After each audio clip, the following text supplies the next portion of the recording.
O Senhor esteja convosco. Ele está no meio de nós. Proclamação do Evangelho de Jesus Cristo, segundo Lucas. Glória a vós, Senhor. Aconteceu que, num dia de sábado, Jesus foi comer na casa de um dos chefes dos fariseus. E eles o observavam. Diante de Jesus havia um hidrópico. Tomando a palavra, Jesus falou aos mestres da lei e aos fariseus: a lei permite curar em dia de sábado ou não? Mas eles ficaram em silêncio. Então Jesus tomou o homem pela mão, curou e despediu.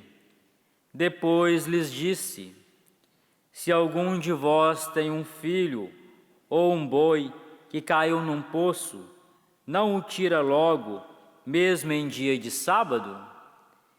E eles não foram capazes de responder a isso. Palavra da salvação. Glória a vós, Senhor. Vá sentando e cantando, glorifica o Senhor, Jerusalém. Glorifica o Senhor, Jerusalém. Glorifica. Glorifica o Senhor, Jerusalém. Glorifica o Senhor, Jerusalém. Glorifica o Senhor, Jerusalém. E olha que interessante. Esse grupo de pessoas chamado fariseus, eles eram opositores a nosso Senhor Jesus Cristo declarados.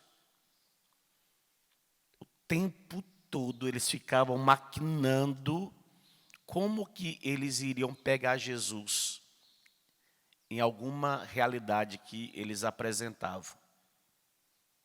Como agora, este evangelho que nós acabamos de ouvir, eles ficaram observando. Mas o interessante que eu quero colocar em destaque, que o evangelho começa dizendo, Jesus foi comer na casa do chefe dos fariseus, da autoridade entre eles a maior. Essa capacidade de Jesus de estar com o diferente, até mesmo de estar com aquele que, de uma forma muito clara, fazia oposição a ele. Ele quebra o tempo todo várias realidades que na época era vista por esse grupo, principalmente, porque os fariseus eles tinham uma fragilidade, eles eram fanáticos. E o fanatismo, seja ele qual for, é sempre um mal. Nunca nos esqueçamos disso.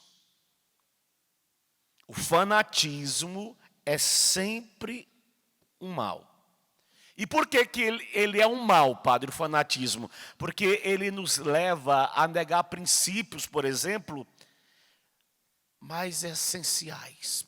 Como o evangelho acaba de nos apresentar, Jesus está diante de um homem doente. E o que Jesus queria para com aquele homem? Fazer o bem, nada mais do que o bem, curá-lo. Tanto no aspecto da caridade, quanto no aspecto da justiça, o fanatismo leva a negar esses princípios. E olha, filhos, nós não podemos ser fanáticos de nada. E quando falamos de nada, diz o meu fundador, quer dizer de nada. Na hora que você caiu do fanatismo, você se perdeu, nem mesmo fanático do sagrado. É um risco. A gente vê no mundo, por exemplo, muçulmano, aqueles homens bomba, ali é o extremo do fanatismo. O extremo do fanatismo, em nome de. Aliás, eu falo e vocês repetem, para que vocês gravem no mais íntimo dos vossos corações. Todo excesso vem do diabo. Repita de novo. Agora olha para a pessoa do seu lado e diga para ela: todo excesso vem do diabo. Nem 8, mas também nem. A virtude está no meio, no equilíbrio. Comer demais não é bom, mas comer de menos não é bom. A gente tem que comer o que tem que ser comido, no equilíbrio. Dormir demais não é bom, mas também dormir de menos não é bom. A gente tem que dormir aquilo que o corpo pede para que seja dormido. Rezar demais não é bom, mas rezar de menos também não é bom. A gente tem que rezar aquilo que tem que ser rezado. Por isso que, por exemplo, para nós padres existem umas exigências com relação à vida de oração, que nós precisamos ser fiel àquilo. Dentro da Canção Nova, por exemplo, nós, comunidade de Canção Nova, temos a nossa vida de oração, que nós precisamos ser fiel àquilo. E quando a gente quer ultrapassar, a gente se complica e ainda quer complicar a vida dos outros. Não, se eu sou fiel àquilo que eu abracei como membro da comunidade Canção Nova, eu estou dentro da vontade de Deus. O que eu preciso é ser fiel àquilo que eu abracei. Ah, mas eu quero além disso. Aliás, um parêntese rápido, porque hoje é sexta-feira, dia de jejum. Um dia, o diabo disse para Santa Míriam, Jesus crucificado: nós vamos pegar um sacerdote hoje. O sacerdote, ele teve com o seu diretor espiritual. E o diretor espiritual disse àquele sacerdote que queria fazer penitências para que ele fizesse tais penitências. Então, o diretor espiritual deu as penitências para o sacerdote vivê-las. Só que quando o padre saiu da presença do diretor espiritual, ele pensou assim: as penitências que ele me deu são muito fraquinhas. Eu quero penitências mais rigorosas. E aí ele disse para Santa Míriam, Jesus crucificado: nós vamos pegá-lo nas penitências. A intenção do padre era amar? Claro que não. Porém, o padre estava diante de uma desobediência ao seu diretor espiritual. Ele alcançaria a graça se ele obedecesse aquilo que o diretor espiritual disse para ele. Aí eu lembro do meu fundador, Monsenhor Jonas. Eu estava do lado da pessoa quando a pessoa disse para o padre Jonas assim: padre, a penitência, fazer o jejum da igreja é muito fácil. Aí o padre disse: então faça pelo menos da igreja. Pelo menos da igreja, faça. Está entendendo a virtude, onde que ela se encontra? Então nós precisamos ficar na vigilância, irmãos. Por quê? Porque o fanatismo está aí, estampado. E cada hora que aparece, ele se manifesta com uma roupagem nova.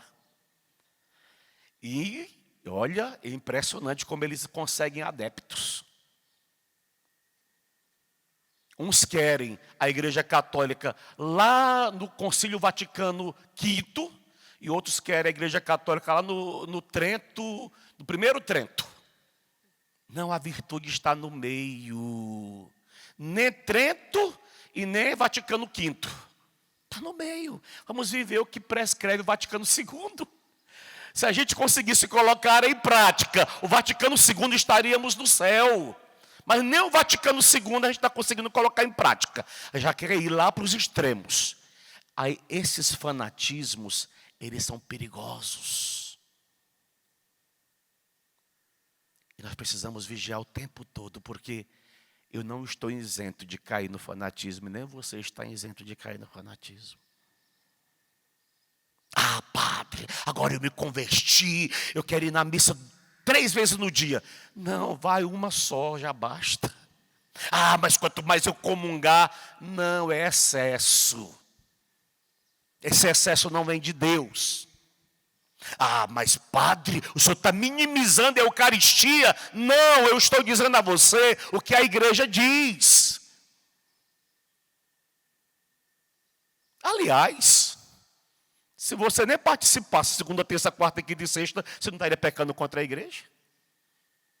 Porque a igreja prescreve principalmente o domingo como o dia do Senhor. Agora, eu tenho a graça de Deus de poder celebrar todos os dias e comungar todos os dias. Mas não é porque eu comungo todos os dias e celebro todos os dias que eu sou melhor do que aquele que só comunga no domingo. Não. É diferente o padre Edmilson, que entrou dentro de uma comunidade chamada Canção Nova, que prescreve uma regra de vida, que eu tenho que ser fiel a essa regra de vida, de uma outra pessoa que não é da Canção Nova e que não tem a regra de vida, que tem a regra da igreja. Então o que ela precisa observar? A regra da igreja. O fanatismo, repito, é sempre um mal que pode trazer prejuízos. O apóstolo Paulo, quando era fariseu, ele era fanático.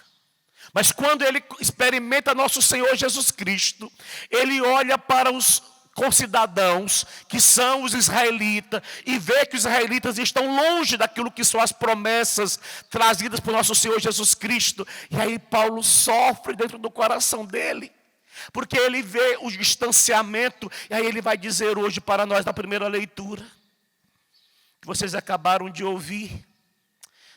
Não estou mentindo, mas em Cristo digo a verdade, apoiado no testemunho do Espírito Santo e da minha consciência. Tenho no coração uma grande tristeza e uma dor contínua. Qual era essa tristeza? A ponto de desejar ser eu mesmo segregado por Cristo, em favor dos meus irmãos, os de minha raça. Ele estava disposto a perder, se fosse necessário, por amor aos seus irmãos de raça, porque ele está falando de renúncia de todo favor que ele poderia experimentar no aspecto material e todo favor que ele poderia experimentar no aspecto espiritual, que Deus poderia dar a ele, que Deus poderia conceder a ele. Ele estaria disposto a sofrer a condenação pública. Ele estaria disposto a ser entregue aos maiores afrontas. Ele estaria disposto a ser considerado como malfeitor, como foi Jesus, por amor aos seus irmãos israelitas. Porque depois que ele conhece a verdade, depois que ele conhece Jesus Cristo, depois que ele vive essa experiência extraordinária com o nosso Senhor Jesus Cristo, ele vai dizer: por causa de Jesus, perdi tudo e considero tudo lixo em comparação deste bem supremo, que é o conhecimento do meu Senhor e Salvador Jesus Cristo. Olha que paixão, olha que loucura. Ele tinha uma consciência como a de Jesus. Eu me fiz judeu com judeu, eu me fiz pagão com pagão, eu me fiz grego com grego. Mas qual o objetivo? Para ganhar para Jesus. Para ganhar para Jesus. Esse era o objetivo dele. Para que Jesus foi na casa do chefe dos fariseus? Para ir fazer uma visitinha cordial? Não! Jesus tinha os seus objetivos, como o apóstolo Paulo tinha os seus objetivos, como eu e você precisamos ter os nossos objetivos no aspecto da missão da evangelização, para trazer para Jesus. Eu encerro.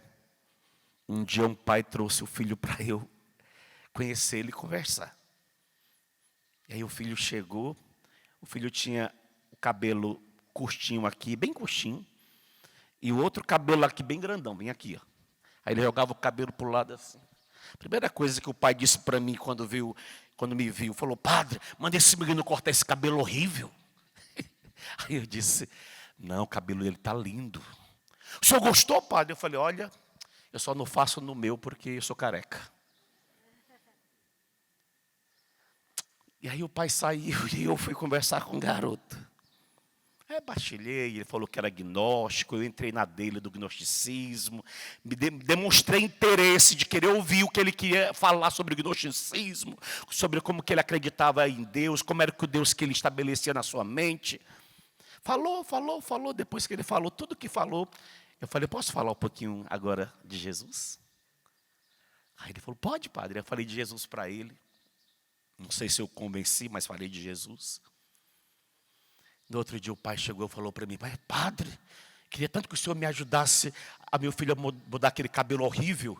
Eu falei, se eu ficasse com você, eu perderia seu filho. Você já conhece Jesus, seu filho não conhece Jesus. Eu precisei jogar com você para ouvir seu filho e poder falar ao seu filho. Paulo, ele tinha esses macetes. Por quê, padre? Ele queria fazer Jesus Cristo conhecido a qualquer preço. Não só conhecido, mas acolhido e amado. Que nosso Senhor tire do nosso coração todo e qualquer tipo de fanatismo. Respeitemos as opções, mas não forcemos as pessoas a aceitar aquilo que eu acho, que agora é o certo, que agora é o correto. Só vale participar da missa se colocar o véu na cabeça. Não quer colocar o véu? Coloque sozinha. Mas não força as pessoas a querer colocar o véu, porque agora o véu está... Não, isso é fanatismo. Eu quero usar a saia lá no calcanhar. Usa à vontade no calcanhar, mas não queira forçar as pessoas, todo mundo a colocar a saia no calcanhar, como se você fosse a pessoa mais correta do planeta Terra. Isso é fanatismo. Agora, se te faz bem usar no calcanhar, usa, glória a Deus. Eu uso clésima preto desde uns 20 anos. Mas se o senhor não usa, eu não sou melhor do que o senhor, porque eu uso clésima preto, calça preta e clésima camisa preta, o tempo todo. Mas o senhor é menos padre do que eu, porque eu sou padre verdadeiro. Fanatismo, padre. Estou pecando contra o padre. Eu gosto, me sinto bem, pronto. Ele gosta, se sente bem, pronto. O que nós precisamos é amar Jesus acima de tudo. Eu amo Jesus, o senhor ama Jesus e glória a Deus. Aleluia. Louvado seja nosso Senhor Jesus Cristo.